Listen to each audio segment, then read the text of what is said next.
Hey Lynn, how you doing today? Good. How are you, Kayo? I'm doing fantastic. How's your day been so far? What you been up to? Well, I just went for my swim. I'm in a locker room. Right, I just right. went for a nice swim. Yeah, I go every second day. I go swimming. Like I do laps for Okay. about an hour. Yeah, the pool was closed for a few days because the temperature was too hot and the heater of the pool was running too hot, so they had to close the pool down. So it's finally got back on track. So yeah, I do the swimming thing. And I walk back, walk up, so it's my exercise, right? Right. At least you're keeping fit. That's good. That's good. That's good. Yeah. Yeah, and you get used to it, you get used to doing it. So like when you don't do it, you just start to feel lethargic and you know, yeah, Right. Right. you get used to it.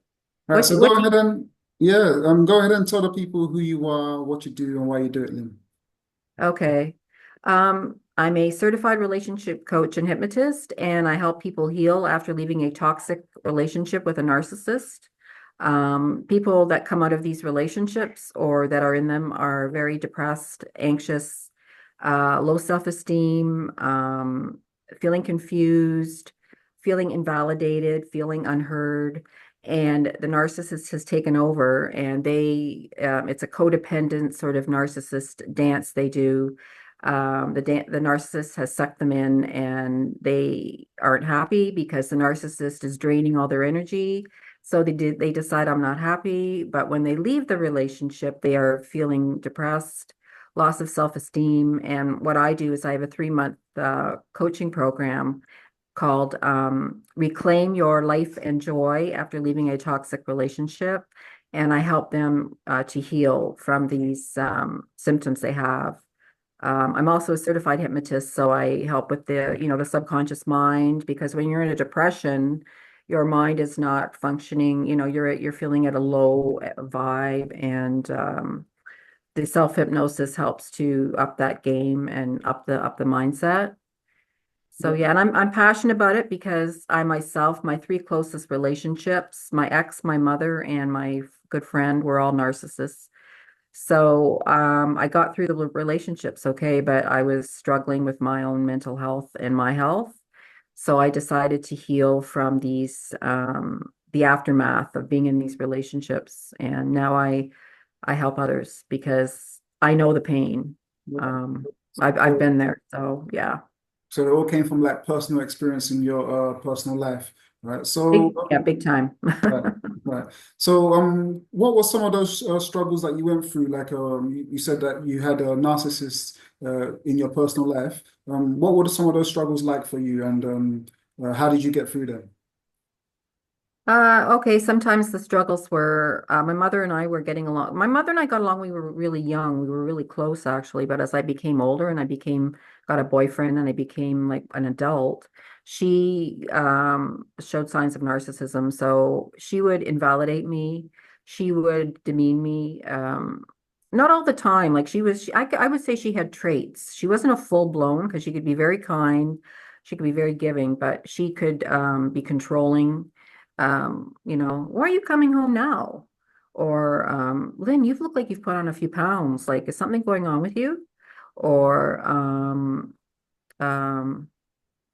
Lynn, you can do better than that. Like, and then one day she gaslighted me. And gaslighting is when they claim you did something and you never did it. So gaslighting is, Lynn, you went into my purse and I never did go into her purse for anything. I had my own money, but they gaslight you. So they say you did something and you never did it to make you feel low. And my ex was a covert narcissist, so he would start out great. The relationship started out great, but as time went on, he became very demeaning, controlling, putting me down, just unhappy. Wouldn't try to make the relationship reciprocal. He was he'd go spend money when we shouldn't be spending money. He would do it anyway. It was all about him. And I found this out after a few years into the marriage. And then my ex-best friend, when we met in our 20s, she was great. But I got to meet her again when we were in our 40s and 50s, and she was very narcissistic, Plus, she had a drinking issue. So when you combine alcohol and narcissism, it's like a fire. You're pouring gasoline to the fire. So she was very, not with just me, but with everyone. She became a full-blown narcissist, jealous, unhappy, controlling, very controlling, and just giving off that vibe of toxicity all the time. Just very, very unhappy person. So So yeah. yeah, Hmm. so like when you talk about like narcissism, you're talking about someone that puts you down, and when you're talking about gaslighting is like kind of similar, talking down on you type of thing, right? So when you come across these type of people in your life, what makes you continue in a relationship with them when you see those type of traits? Well, everyone's different of why they continue with a narcissist. We're all different. That the reasons we continue are all different. First of all, she was my mother. So, when you have a mother, it's sometimes hard to go no contact. But I did go no contact a couple of times in my life. We did not speak, say, for like a week or two at a time, a few times, because the hurt, look, no, I don't want to talk to you. And we ended up talking again. But I went no contact with her a couple of times. And then with So my ex, right, right. yeah, with my ex, the marriage ended.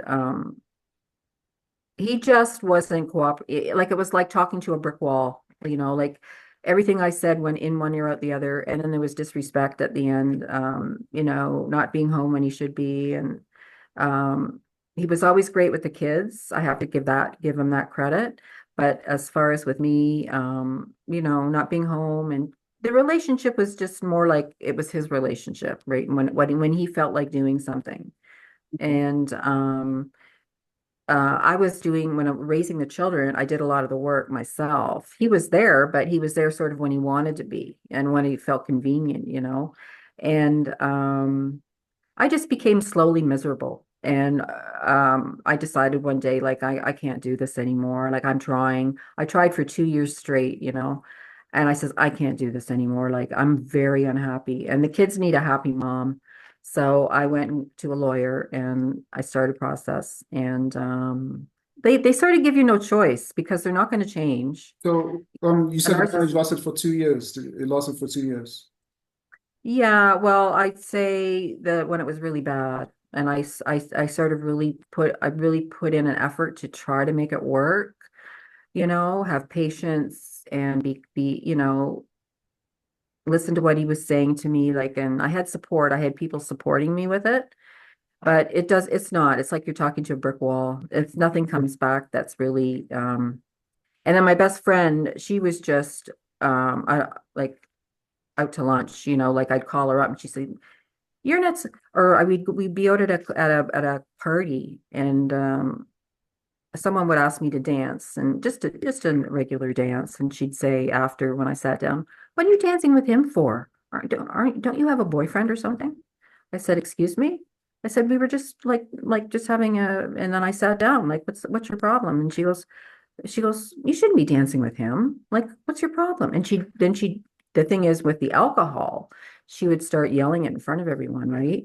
And she didn't do this with, as I say it, she did it with other people too, but it really, really hurts, right? It's in a public place and so narcissism can be very, very, people like the people have wounds and from their earlier life, they've never healed these wounds. And narcissists don't introspect. Like if I do something wrong, I'll think about it and I'll go, gee, I think I hurt that person. I'm going to go say I'm sorry. Like I'll introspect and I'll think about what narcissists don't have the ability to do that. They hurt you and then they walk away and some of them are almost happy. They have a smile on their face. So they don't have the ability to go inside and say, I did something wrong. I should apologize. They don't have that ability. They can't do it because it's not in their personality, you know? So, what about yourself? Have you changed or tried to change in order to prevent yourself from falling into that type of relationship where someone's putting you down? Because it takes two to be in a relationship, right? So, Does. what about yourself? Have you looked into that you've been able to change to avoid that type of situation in your life?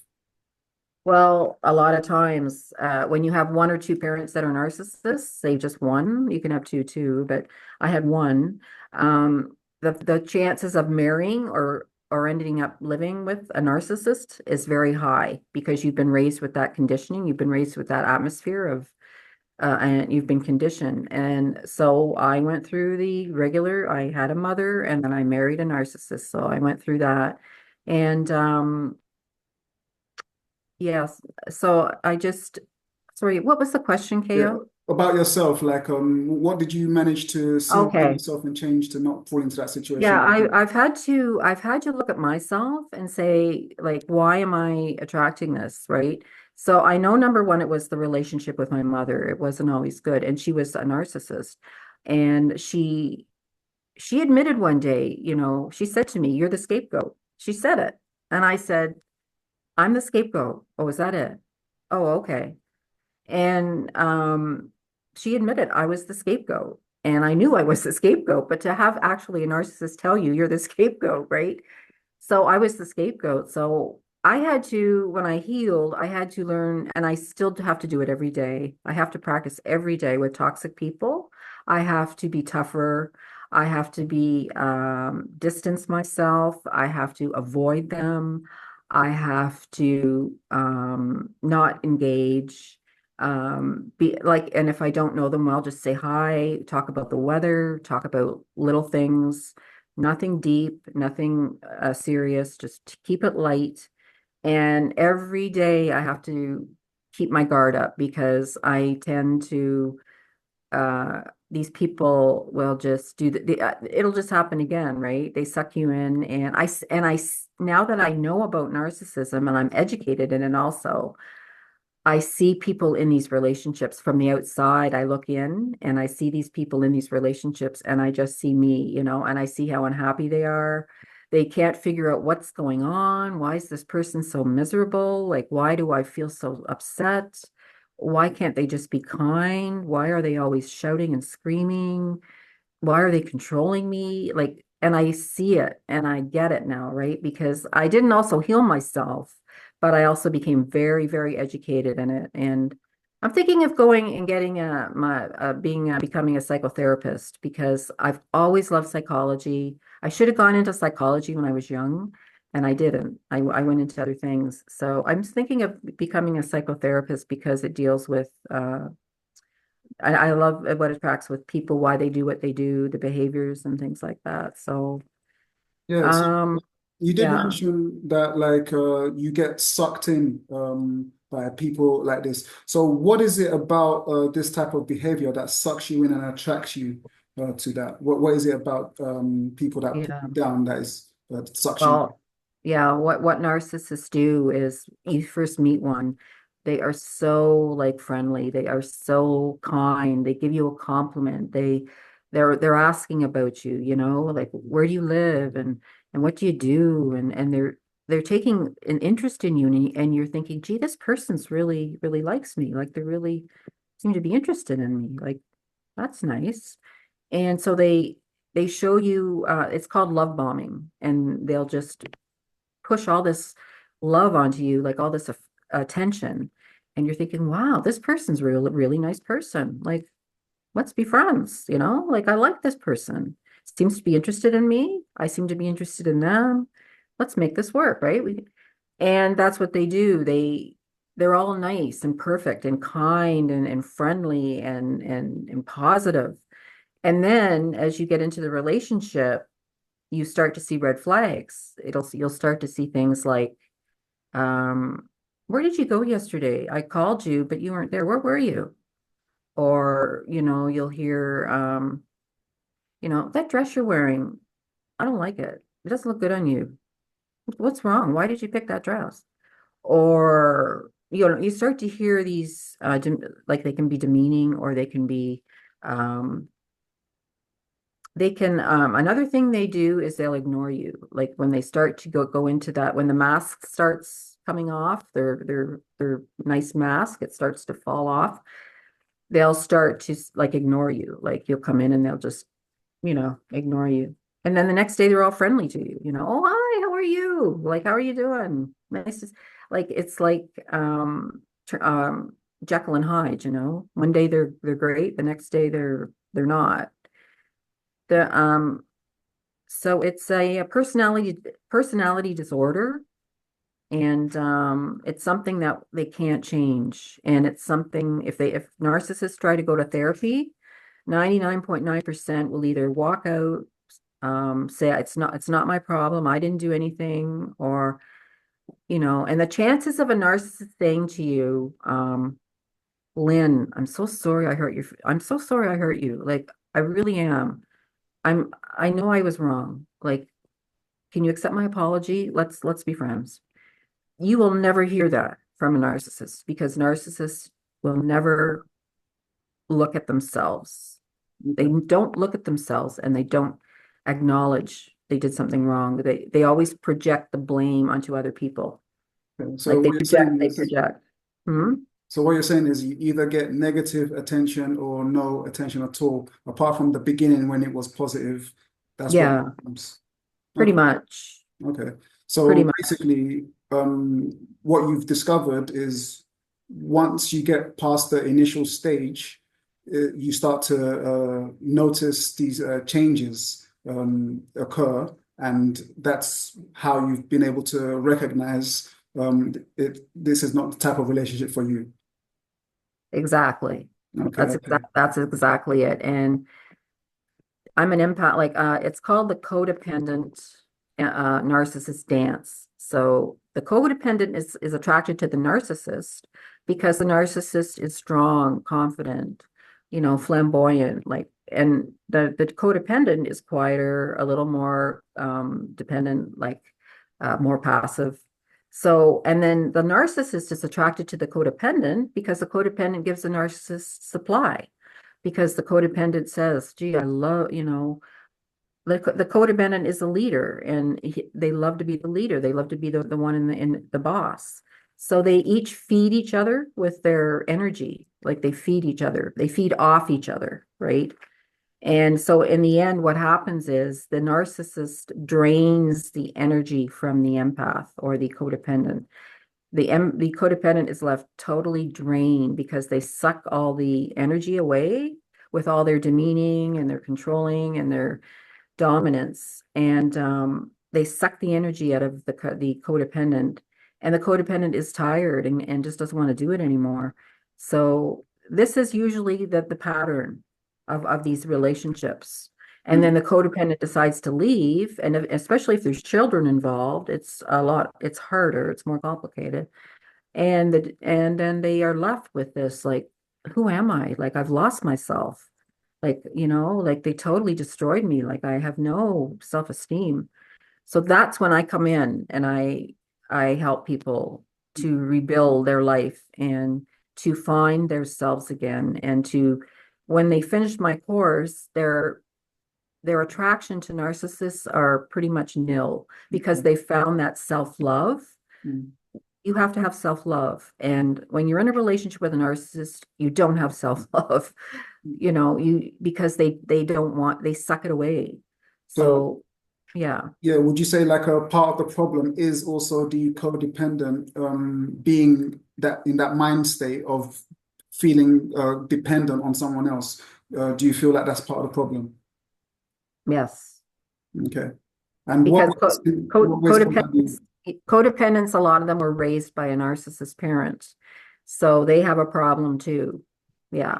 Okay. So what ways can a codependent be helped to not be dependent on someone else and fall into the arms of someone that is manipulative and wants to kind of take over someone? What they have to do is what I just said, like they have to build self-love. They have to build their self-esteem back. They have to build their life back. They have to build like what makes them happy. What did they used to do that made them happy? Like they have to look at themselves and say, you know, and a lot of things go by the wayside when you're in a toxic relationship. They're so dominating that a lot of things that go by the wayside in your life. Say you got a promotion at work. Oh, I'm not going to bother with the promotion. I just feel depressed right now. I can't be bothered. Or, you know, I have to go to the doctor. That I'm like, gee, that thing is bothering me. Oh, I'm not going to go to the doctor. I don't feel good today. I'm depressed. So a lot of things in your life go by the wayside when you're in these toxic relationships, and you miss out on a lot of things because you're so consumed by this relationship, right? They take that away from you, um and you can say you're letting them take it away from you, but when you're in the relationship, you're sort of almost brainwashed, like you don't realize it. And then when you step out of it and you look at your life, you go, oh my gosh, like what did I miss? Look what happened to me. And a lot of people on these Facebook groups, like these narcissistic victims, there's one group has 350,000 people in it, like there's a lot of people that are suffering from this abuse, and they're totally confused. There's a lot of mothers with children with a narcissistic father, and they're totally lost. They have young children, and the father either has another woman, or he's never around, or he's being abusive to her and maybe the children. It's just a nightmare. So, yeah, I wanted to mention like there's a difference between a woman wanting a man that takes the lead and she can look up to and take the lead in a relationship. There's a difference between that and a man that's like dominating her life and being abusive. So, where do you draw the line, or how can you tell the difference between the two? Because a woman can be attracted to a man that wants to take the lead and she likes that, but not necessarily want her life to be completely dominated where she doesn't feel who she is anymore. So where do you draw the line there, and how do you see the difference? Well, I think what the difference is with a man that just wants to lead is he has boundaries with you. He knows that he can't step over, like you, that you're your own person too. You're a person. I might lead you, but you're still your own person. You have your own um, needs and wants, desires, hobbies, loves, like all this and that. He keeps you, like he's lets you have your identity. So he has boundaries with you. But with a narcissistic man, there's no boundaries. It's like, I don't want you going out with her tonight. I don't like her. Or, no, I don't want you buying that dress. No, not going to happen. So they're controlling, they cross over the boundaries. They check your phone. They check, they say you went out with your friend. They go over to the club and they check that you're there to make sure that you're not lying. Like crossing boundaries, they go into your life, and they go where they shouldn't be. Um, you know, um, So checking your computer. yeah, But a man that respects, it's called respect, right? So a man that leads you, he respects you. yeah. It's all called respect, right? Yeah. So there's a like if someone like the man that you were just describing going into the phone, finding out where she is and all that, it sounds like he's also insecure about something. Or would you say that's true? Like someone that needs to know every step of someone else's life is Hmm. actually attached and insecure and doesn't have security within themselves. Would Oh you? yeah. Yeah, big time, because like, is that a normal person? Like, if you're happy with yourself, you don't need to be doing those things. You don't need to, like, it's very, I can't say immature, but it's not like they don't trust. Narcissists don't trust. Mm. They have trust issues. So there you go. There's the trust issue going into your phone, checking where you are at night.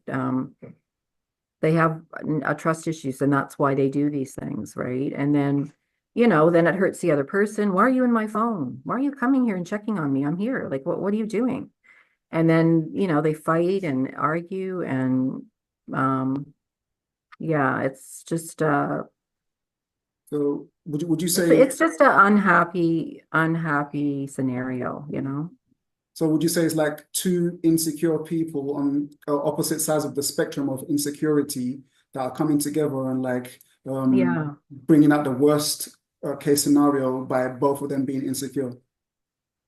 Yeah, I think you sort of hit the nail on the head. Yeah. And they feed off each other. They need each other Mm. because um They need each other for supply. It's called narcissistic supply. They need the validation. They need the you know, they're and both can be needy, like, needy people. They're not independent.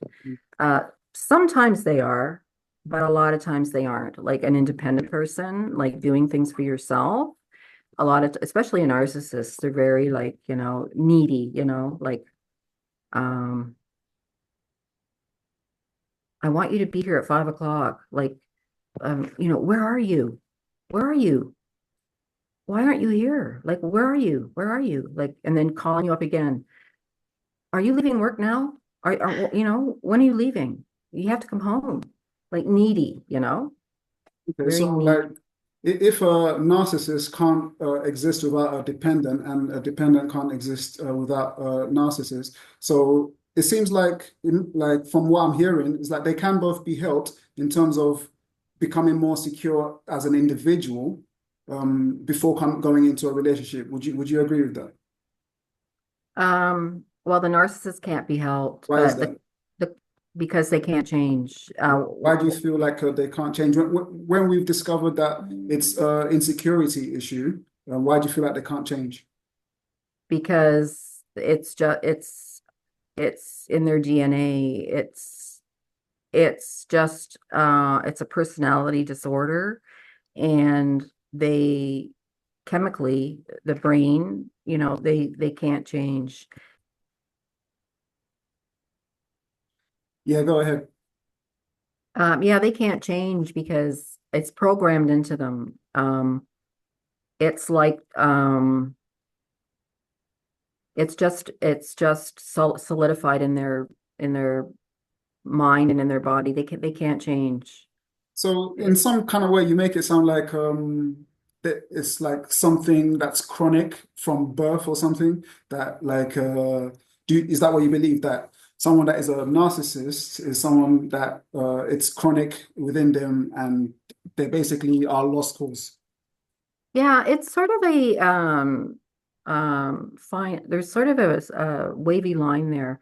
Some say they're born that way, and some say, I think people say that, like, say serial killers, psychopaths. So like they're also a narcissist, but they're in the heavier. They're killers, right?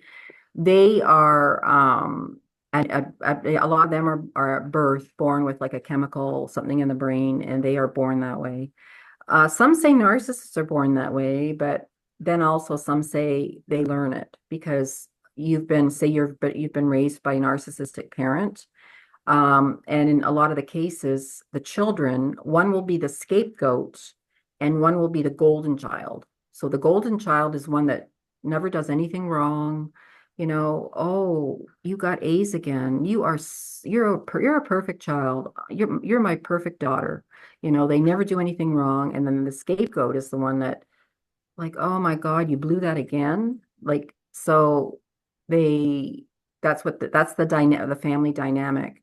The narcissistic parent, and then underneath comes one scapegoat and one golden child. And then they also have one called a lost child. And a lost child is someone who's just stays in the room on the computer and just hides from the chaos.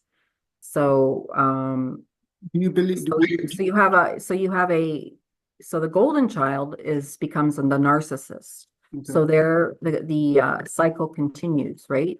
So say the grandmother was a narcissist, the mother's a narcissist, the daughter's a narcissist, her daughter will be a narcissist. So the cycle continues until someone stops it and Okay. says, you know, if they're capable of stopping it and if they want to stop it, right? So Uh, essentially, mm. what you're saying is like every child is innocent, but depending on how they're raised, the traits can continue. So it's not that something is necessarily chronic, but it's what is passed on. Would you agree? With narcissism, yeah. With psychopath, no. But with narcissism, a lot of it is just learned from the family dynamic.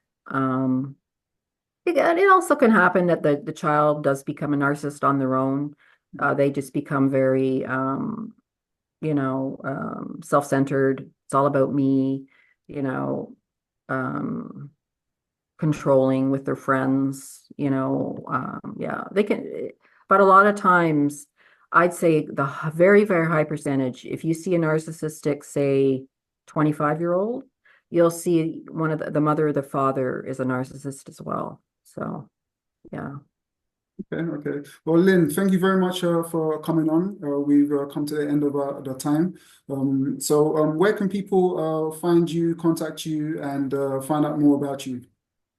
Okay, I have my Facebook page. It's Lynn McIntosh, LYNNMCINTOSH. And you'll see my banner. It says relationship coach, helping people heal from a toxic relationship. You'll notice my page has that. And my email is lynnmc@live.ca. Um, yeah, on Facebook you can message me. I don't have a website, but yeah, I guess on my Facebook page or email would be fine. Excellent. And for the viewers, all of that information will be in the description. Once again, thank you very much, Lynn, for coming on. And hopefully we'll do it again sometime because I feel like there's more that we can discuss. Oh, sure. I'd love to come on again. Thank you very much for having me, Excellent. Kayo. So you take care of yourself now. Okay, you too.